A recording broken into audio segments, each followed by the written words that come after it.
शिवलिंग का स्पर्श नहीं करना चाहिए, कोई के शंकर जी को चढ़ा प्रसाद नहीं खाना चाहिए। किसी की बात पर विश्वास करने से पहले एक बार इस व्यासपीठ पर विश्वास करना और शिव महापुराण अपने घर पर लाकर पढ़ना कि लिखा कि नहीं। कहने वाला कुछ भी कह देगा तो क्या मान लोगे? कहने वाला तुमसे कह दे कि तुम्हारा पिता ऐसा है, कहने वाला तुमसे कह दे तुम्हारी माता ऐसा है। एक बात याद रखना, घर में लाया हुआ जहर केवल जो लेकर आया है जहर को खाने के लिए,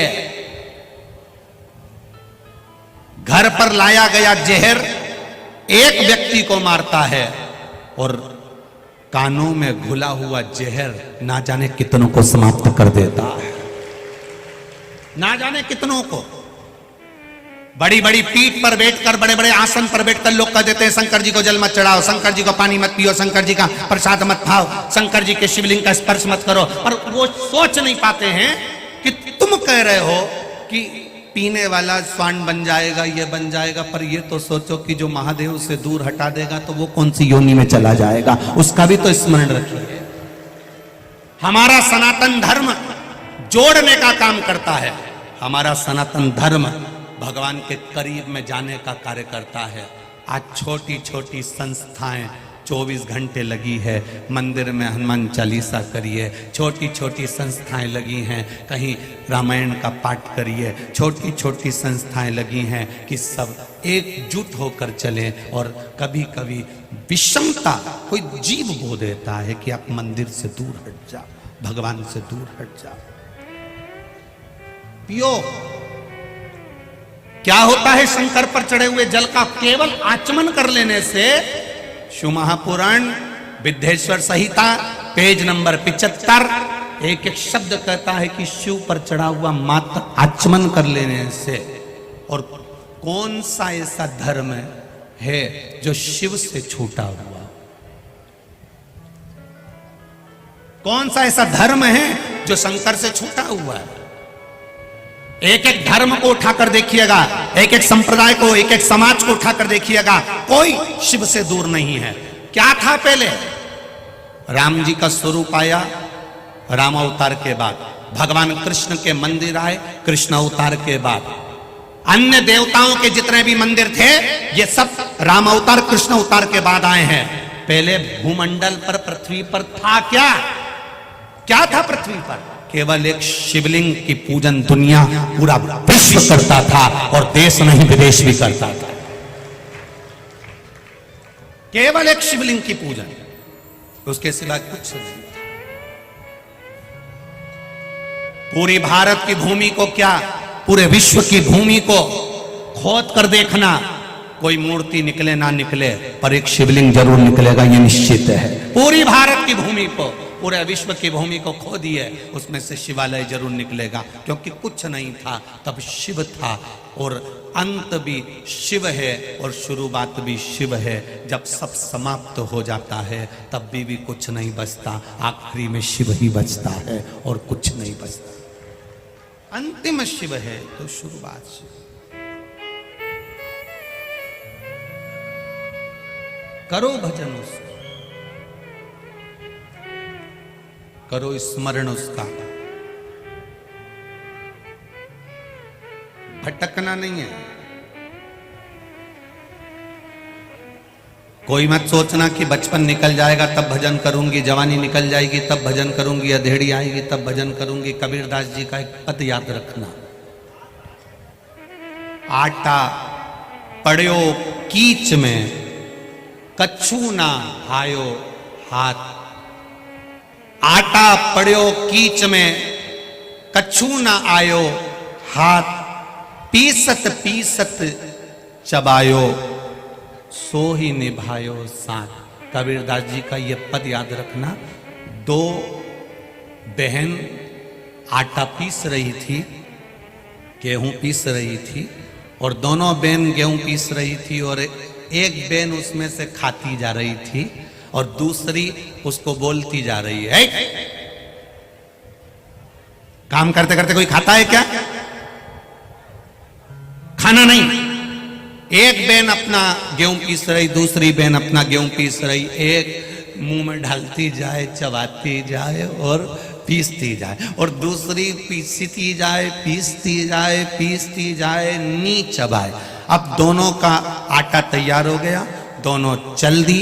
चलते चलते दोनों जब आटा लेकर चली तो सामने कीचड़ आ गया, और कीचड़ में दोनों गिर गई और पूरा आटा का डब्बा नीचे लुढ़क गया। सारा की सारा आटा कीचड़ में चले गया। तब कबीरदास जी ने लिखा, आटो पड़ो कीच में,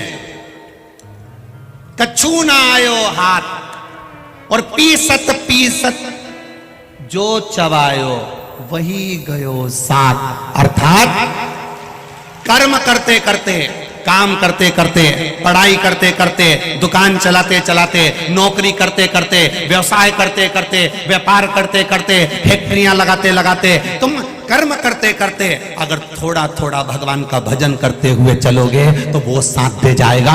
जिस दिन तुम सोच कर बैठे हो, अभी तो बचपन है, अभी तो जवानी है, अभी तो अधेड़ी है, अभी तो बुढ़ापा है, जो सोच कर बैठा है बाद में करूंगा, बाद में करूंगा, बाद में करूंगा, अभी जरा फ्री हो जाऊं, घर से जब बच्चे सब की नौकरी काम धंधा लग जाए तब मैं शिव पुराण सुनने जरूर जाऊंगा, और उससे पहले निपट गया काका जी तो क्या भरोसा, जीवन का क्या ठिकाना। रात को सोने से पहले भी भगवान का नाम लेकर सो। रात्रि में घबराहट हो गई, पसीना ठंडा निकल गया ना जी, सवेरे भगवान का नाम भी नहीं ले पाएगी। जितनी घर में अचार की बरनी रखी है उसका अचार रोज थोड़ा थोड़ा खा लिया करो, नहीं तो निपट जाओगे तो अचार ऊपर कैसे खाओगे। उसी तरह अचार की बरनी में रखा हुआ अचार रोज खाना चाहिए, थोड़ा थोड़ा स्वाद लेते हुए चलना चाहिए, नहीं तो फफूंद लग जाए, सड़ी जाए, बाद में दिल कितना दुखे। 2 किलो तेल डाला था, 700 रुपए का मसाला डाला था, मिर्ची भी पूरी डाली थी, ऐसा जोरदार अचार बना था, पूरे में फफूंद पड़ गई, सड़ी गया।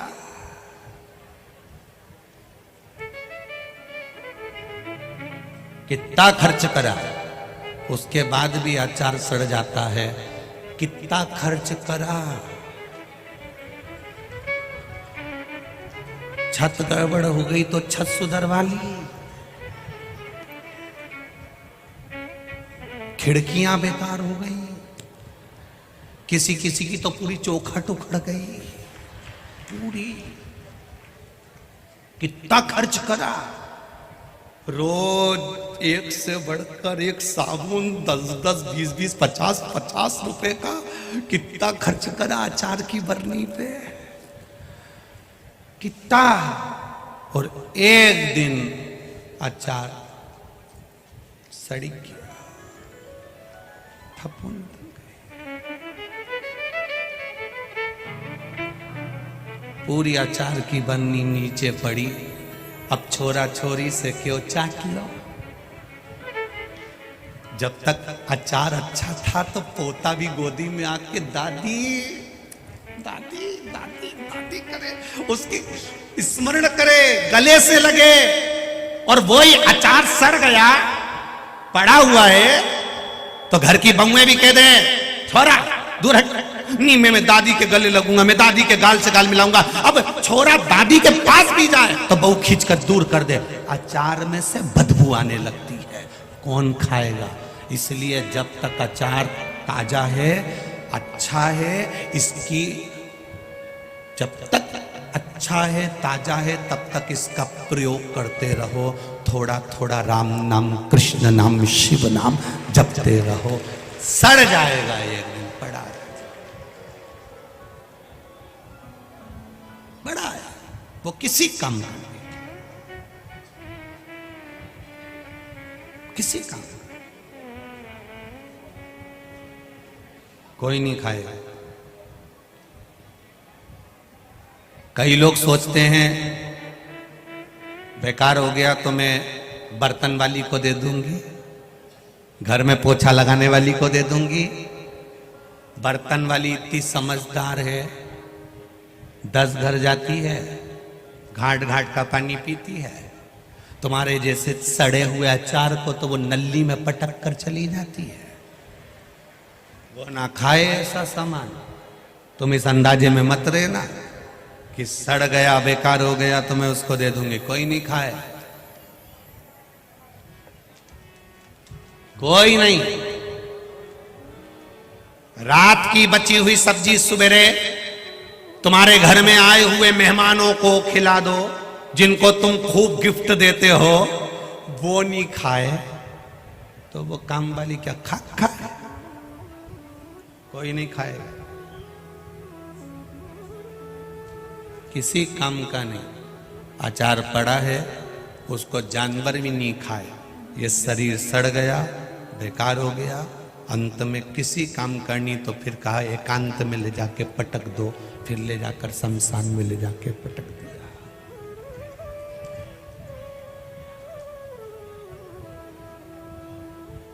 कोई नहीं आएगा। तब उस परमात्मा से इतनी विनती जरूर करना कि भोलेनाथ दया करना, मैं तेरे भरोसे हूँ। मेरे बाबा दया करना, मैं तेरे भरोसे हूँ। मैं तेरे भरोसे हूँ, मैं तेरे भरोसे हूँ, मैं तेरे भरोसे हूँ, मैं तेरे भरोसे हूँ। मेरे बाबा दया करना,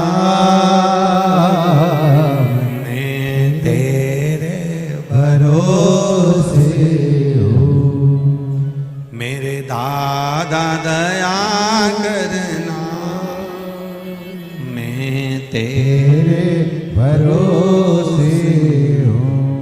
ना घर के भरोसे हूँ, ना परिवार के भरोसे हूँ, ना घर के भरोसे हूँ, ना परिवार के भरोसे हूँ। महाकाल दया करना, मैं तेरे भरोसे हूँ। मेरे बाबा दया करना, मैं तेरे भरोसे हूँ। अब उसके सहारे पर रहो। कई लोग कह देते हैं गुरुजी इनको गुस्सा बहुत आता है, गुरुजी ये चिड़चिड़ बहुत करे, गुरुजी ये बहुत बोले, गुरुजी मेरी बहू बहुत गुस्सा करे, वो कहे मेरी सास बहुत गुस्सा करे। हम कहते हैं भगवत भजन में जब रमोगे तो ये क्रोध, चिड़चिड़ प्रवृत्ति, शब्द अपशब्द सब चला जाए।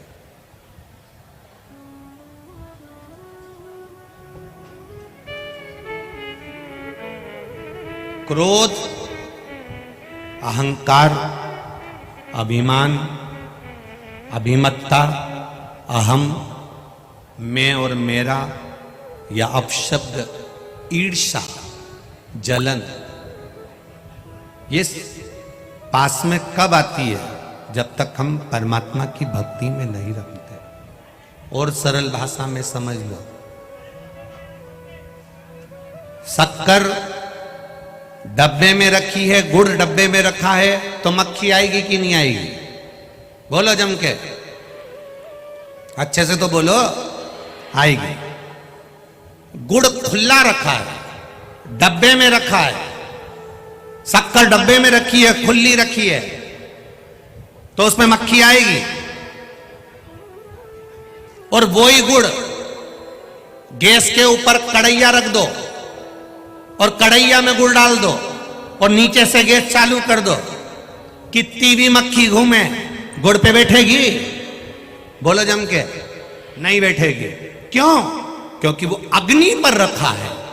गुड़ अग्नि पर रखा हुआ रहेगा तो उस पर मक्खी कभी नहीं बैठ सकती, वैसे ही रखा रहेगा तो मक्खी बैठेगी। तुम भी अगर सत्संग में बैठे रहोगे तो तुम पर अहंकार की मक्खी कभी भिन भिन नहीं करेगी।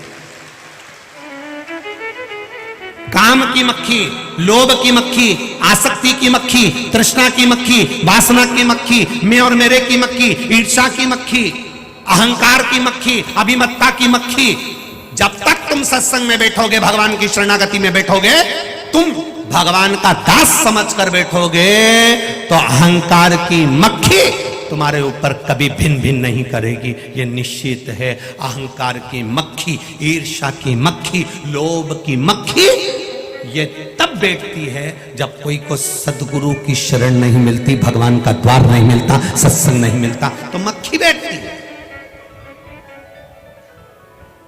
जिस व्यक्ति को अहंकार आए, जिस व्यक्ति के भीतर ईर्ष्या जागे, नफरत जागे, एक दूसरे के प्रति ईर्ष्या का भाव, जलन का भाव, अहंकार का भाव, काम का भाव, लोभ का भाव, तृष्णा का भाव जिस किसी के प्रति तुम्हें दिख जाए, समझ लेना इसके ऊपर मक्खी भी नक रही है। जब कोई तुम्हें गुस्सा करता दिखे, आड़ा टेढ़ा बोलता दिखे, तो उससे कह देना बहुत मक्खी भी नक रही तेरे ऊपर, बहुत। जा किसी सदगुरु की शरण में जा, जा महाकाल राजा की शरण में जा, थोड़ी देर उनका दास समझना, उनका नौकर समझना। जब तू दास समझेगा, नौकर समझेगा अपने आप को, तो मक्खियां भिनकना बंद हो जाएगी। वो अंबानी के यहाँ धन की कोई कमी नहीं थी। उनके बेटे की शादी हुई तो कहीं विदेश में जाकर अपनी पत्नी को घुमाता फिरता, पर वो अंबानी के छोरे को संस्कार ऐसा दिया था कि शादी के बाद मंदिर मंदिर दर्शन करते फिरे, क्योंकि हमें संस्कार देना। आज के जमाने में 2 फैक्ट्री का मालिक हो जाए, आज के जमाने में 1 फैक्ट्री का मालिक हो जाए, 2-3 गाड़ियां आगे पीछे क्या हो जाती है, व्यक्ति इतना अभिमान में फूल जाता है कि साधारण व्यक्ति को तो गिनता ही नहीं है। और वो एक एक मंदिर में डेरा डेरा जाकर प्रणाम करते फिर रहा।